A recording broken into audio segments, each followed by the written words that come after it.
42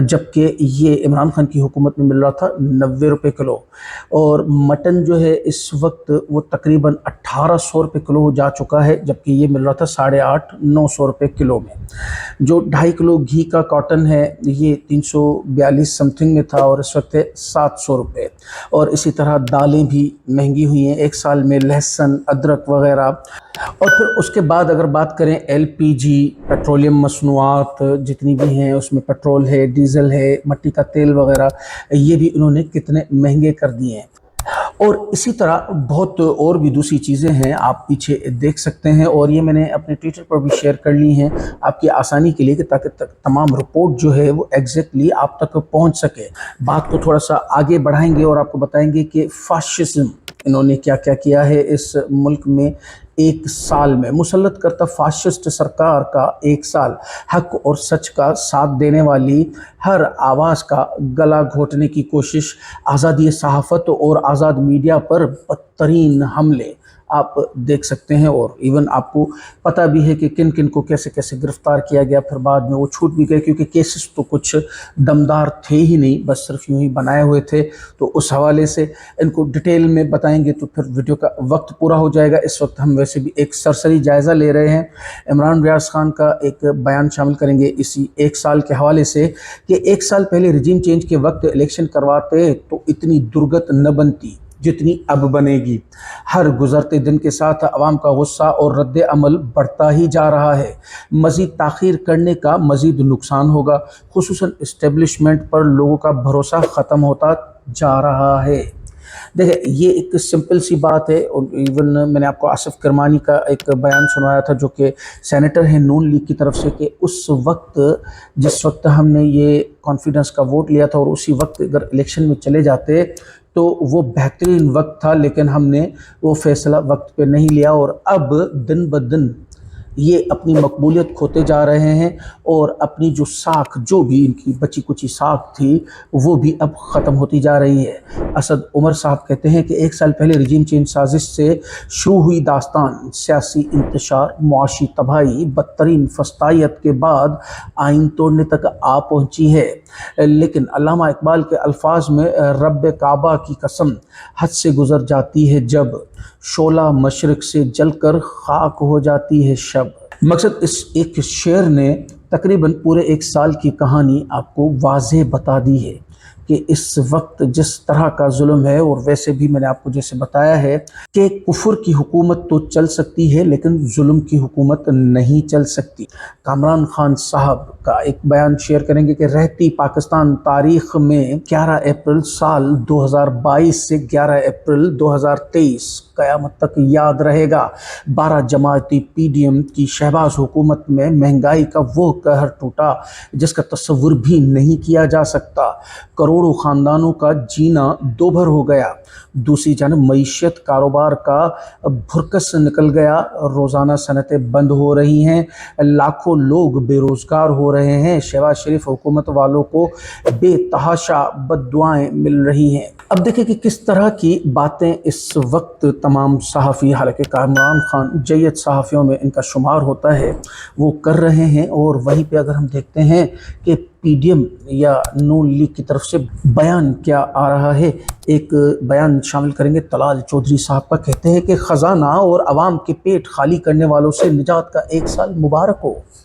دیکھیں کیسی انہوں نے عمدہ بات کہی ہے، یعنی یا تو یہ واقعی اندھے ہیں یعنی آنکھوں سے، یا پھر عقل کے اندھے ہیں، عقل پر ہی پردہ آ گیا ہے تو اب ان کو کچھ نظر اور سمجھ میں نہیں آ رہا۔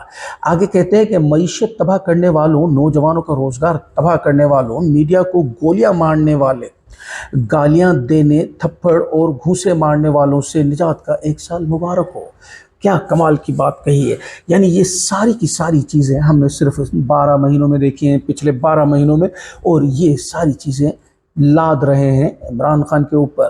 یعنی خود سے تو حکومت کی نہیں جاتی اور پھر الزامات عمران خان کے اوپر لگا دے، جبکہ ملک کے ایسے برے حالات تھے، جیسے کہ آپ لوگوں کا کہنا اگر مان لیا جائے تھوڑی دیر کے لیے بھی، اتنے برے حالات تھے پاکستان کے، تو آپ نے آ کے کیا کیا؟ میں آپ کو بتا رہا ہوں کہ وزیر اعظم کے 9 مہینے، یعنی جو 9 مہینے ہم بات اس لیے کر رہے ہیں کہ جون جولائی میں جو بجٹ آتا ہے اس کے بعد سے لے کر ابھی تک 9 مہینے ہوئے ہیں، ان کی صرف کاؤنٹنگ آپ کو بتا رہا ہوں کہ غیر ملکی دوروں پر 9 ماہ میں 1 ارب سے زائد خرچ کر ڈالے۔ اب آپ بتائیے کہ چلے ملک کا یہ حال تو دیا تھا عمران خان نے، فار ایگزامپل تھوڑی دیر کے لیے اگر ہم آپ کی بات مان بھی لیں، تو اس کے بعد آپ نے کیا کیا؟ آپ نے تو پھر بھرکسی نکال دیا۔ اور ویسے آپ کو میں بتاتا چلوں، عمران خان صاحب نے تو آپ کو 16 ارب ڈالر کا جو خزانہ دیا تھا وہ آپ 4 ارب ڈالر پہ لے کے آئے، تو خالی خزانہ بھی نہیں تھا، وہ بھی آپ ہی نے کیا۔ اس کے بعد معیشت کی بات کریں تو معیشت 6% گروتھ پہ آپ کو دی تھی، آپ 4.4% یعنی آدھے فیصد سے بھی کم لے آئے، تو پھر اس کی بات بھی نہیں ہے۔ رہی بات بے روزگاری کے حوالے سے، تو اس وقت جتنی بے روزگاری میں آپ کو اپنی پچھلی تمام ویڈیوز میں بتا چکا ہوں کہ اس حکومت نے پاکستان میں پھیلائی ہے، جتنی بے روزگاری، اتنی بے روزگاری تو پاکستان کی تاریخ میں کسی نے نہیں کی۔ یعنی عمران خان کا دور تو چھوڑ ہی دیں، تاریخ میں آپ کے جو پچھلے ادوار ہیں ان میں بھی اتنی بے روزگاری کبھی نہیں ہوئی۔ آپ کو بتائیں گے کہ عمران خان پر جو قاتلانہ حملہ ہوا تھا، اس کی جو FIR لکھی گئی تھی، وہ جس SHO کی مدعیت میں لکھی گئی تھی، ان کا انتقال ہو گیا ہے ہارٹ اٹیک سے۔ آپ تصویر میں دیکھ سکتے ہیں کہ کتنے ینگ بندے ہیں، اور جو رپورٹس آ رہی ہیں آفس سے بھی اور گھر سے بھی، وہ کہتے ہیں کہ بالکل ٹھیک ٹھاک، اور مقصد یہ کہ کوئی بیماری ان کو نہیں تھی، اور اچانک ہی ہارٹ اٹیک پڑا اور ان کی موت ہو گئی۔ یعنی کمال ہو گیا ہے، سمجھ سے باہر ہے کہ جو تحقیق اور تفتیش آگے بڑھتی ہے وہ ہارٹ اٹیک سے ہی کیوں چل بستے ہیں۔ پہلے میں آپ کو خبر بتاتا چلوں کہ گجرانوالہ عمران خان پر قاتلانہ حملے کی مدعی انتقال کر گئے۔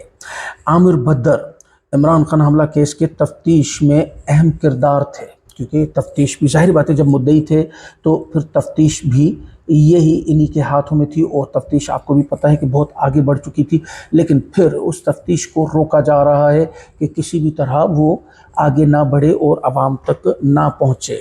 قاسم خان سوری صاحب اسی حوالے سے بیان دیتے ہیں کہ ڈاکٹر رضوان اور مقصود چپڑاسی کے بعد عمران خان پر قاتلانہ حملہ کیس کی FIR کے مدعی SHO عامر بھدر بھی ہارٹ اٹیک کی وجہ سے وفات پا گئے۔ گھر والوں کے مطابق عامر بھدر بالکل صحت مند تھے۔ ان لوگوں کو انسانوں کے قصاب سسلین مافیا کا خطاب جس نے بھی دیا ہے بالکل درست دیا ہے۔ دیکھیں، مافیاز ہی تو ہوتی ہیں جو کارروائی ڈالتی ہیں، پھر اس کارروائی کو کس طرح سے روکنا ہے، کس طرح سے دبانا ہے، وہ اسی کے پیچھے لگ جاتی ہیں۔ اور اس وقت ہم یہ چیز بخوبی دیکھ رہے ہیں اور ہمیں نظر بھی آ رہی ہے۔ ارشد شریف صاحب کا کیس ہی لے لیجئے کہ کس طرح سے ارشد شریف صاحب کا کیس اٹھانے نہیں دیا جا رہا، یعنی اس کی نہ تو تفتیش کی جا رہی ہے، نہ ہی اس کو کیس لڑنے دیا جا رہا ہے عدالت میں۔ یعنی یہ ایک مافیاز کا سسٹم ہوتا ہے کہ کس طرح سے ہم اپنے خلاف اٹھنے والی آوازوں کو بند بھی کر دیں، اور پھر ان کے لیے اگر کوئی تفتیش اور کوئی ہمدرد آ جائے تو پھر ان کو کیسے چپ کروانا ہے۔ ملیحہ ہاشمی صاحبہ بھی اسی حوالے سے کچھ بیان دیتی ہیں۔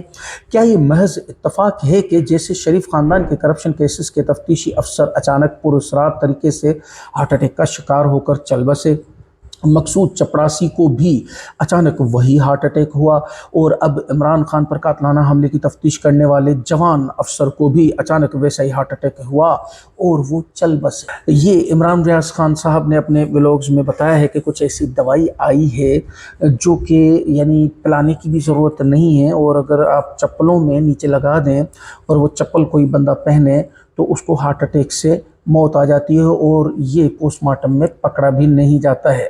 ان خبروں سے ہٹ کے کچھ بیانات کو شامل کریں گے۔ اقرار الحسن صاحب کہتے ہیں، بظاہر ایسا لگتا ہے کہ عمران خان کے خلاف ہر با آزما لینے کے بعد اب فیصلہ سازوں نے خان صاحب کے خلاف مذہبی شدت پسندوں کو میدان میں اتارنے کا فیصلہ کیا ہے، لیکن حضور الیکشن کے سوا کوئی چارہ نہیں ہے۔ یہ بات میں نے آپ کو اپنے پچھلے ولاگ میں بھی بتائی تھی کہ کچھ نئے کھلونے ہم بولیں یا نئے کردار مارکیٹ میں اتارے گئے ہیں عمران خان کے خلاف، اور وہ ہیں مذہبی کردار۔